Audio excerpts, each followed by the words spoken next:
Hello everybody, Silverpicker here, and I'd like to welcome you to the first episode of Silverpicker's Guide to Buying Precious Metals and Coins. Now the first episode is going to be really about the basics. It's going to be about the tools of the trade. Now of course, I want to let you know that the number one thing you need is an education. You need to know what to look for, and I'm going to go over all that stuff in future videos, but the knowledge is the most important thing. You need to get yourself educated. But before that, you also need to have a good set of tools.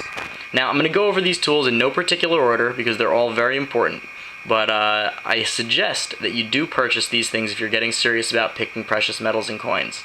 Now, this whole set here is not that expensive, so I really think you guys will do well to just bite the bullet and make the investment and buy all these different things. Let's start with the scale. The scale is one of your best friends because it is what is going to tell you what is a good deal and what isn't. All precious metals are based on, their value is based on how much they weigh. It's their purity and their weight. So you need a scale in order to know that you're not getting ripped off. So right here, this scale, I bought it for $7, but that's because I had a, I got it at supplier costs. But you could probably get a diamond scale like this for about 10 to 20 bucks on eBay, depending on how good you want it to be. This one has a variety of modes. You can set it to weigh in ounces, grams, pennyweights, all the important things that you need. Now, it is a small scale, and it is good for travel, but if you're going to be doing big things like candelabras and goblets and all other sorts of strange silver objects, you might want to get a bigger scale. But for now, this should probably, for garage sales and jewelry and all that kind of stuff, should be totally sufficient. Definitely very important. Next is your acids and scratch stone.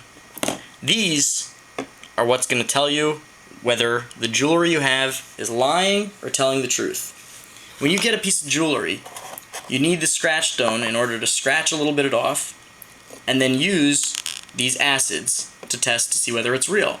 I will go over in a future video how exactly to do that. But you're going to need a 10 karat acid, a 14 karat acid, and an 18 karat acid. If you'd like, you can also get the 24 karat acid and the silver or platinum acid. These are the only ones that I usually carry. I do have the other ones, but these are the most important ones.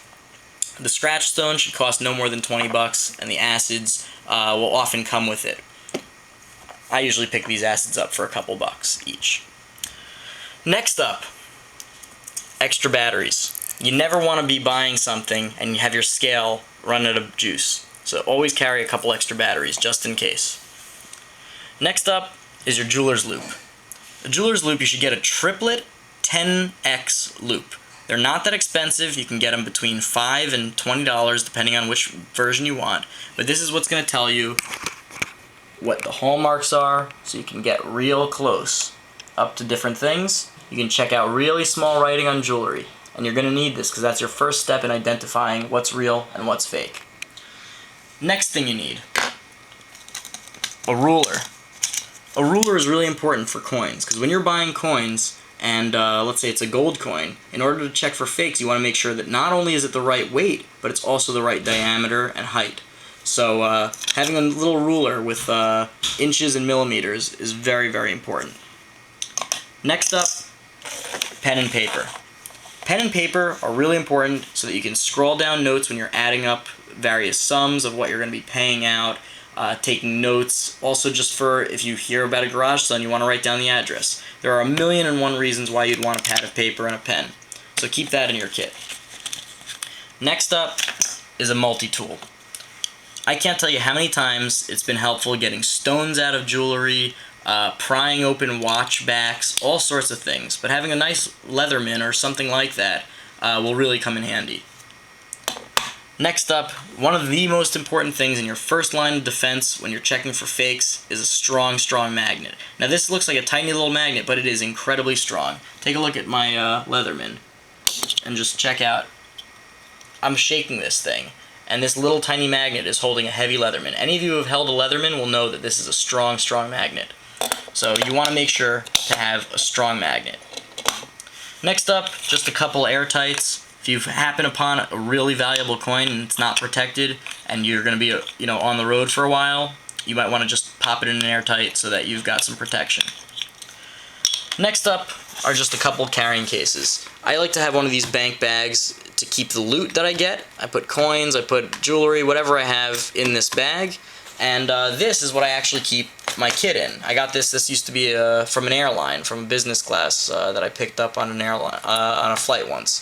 So I just keep all this stuff in here. It's nice, compact, professional, but it'll look much better than carrying this around in a Ziploc bag. So just get yourself a couple little pouches. You know, they don't have to be expensive or anything, but just get something to keep all your stuff in and also all your loot. Next, you must all have this, a smartphone. Having a smartphone with various apps, metal calculators, calculators in general, GPS, it's a whole amazing little thing that will get you many more garage sales, quicker, faster, and it'll help you, especially with the calculator and the coin calculators, to not get ripped off. So definitely, if you have a smartphone, get the appropriate apps and use it. And then finally, most importantly, is you need capital. You need money. If you don't have money, you can't buy anything, and you can't make money if you can't buy anything, because then you can't sell anything. So make sure that when you go out garage selling or you go for a private purchase that you have enough cash with you. Whether that means you got to borrow or whatever that means, make sure you have enough money. When I go out to garage sales, I like to have a minimum of $500 on me, and I'm already nervous when I have that little. I prefer to have at least $1,000, and depending on how many sales I expect to be hitting, sometimes I want even more than that. So I really recommend that you make sure that you've got a nice bankroll behind you, and you'll be able to start making money fast. So anyway, I know I went through all this stuff quickly. I'm going to show you how to use all these tools in a future video, but for now, this should just be a checklist, so you know exactly what you need to get in order to start a successful business, part-time or full-time in this business. So with that, I hope you enjoyed the video. I'm going to try and make them better and better and more professional, but like I said, you know this is a down and dirty channel, but you're going to learn a lot. Please comment, rate, and subscribe. Comment and tell me what you liked about the video, what you didn't. If you have any questions, maybe I'll make an additional video going more in depth, if there were unclear things. And, I hope you enjoyed it.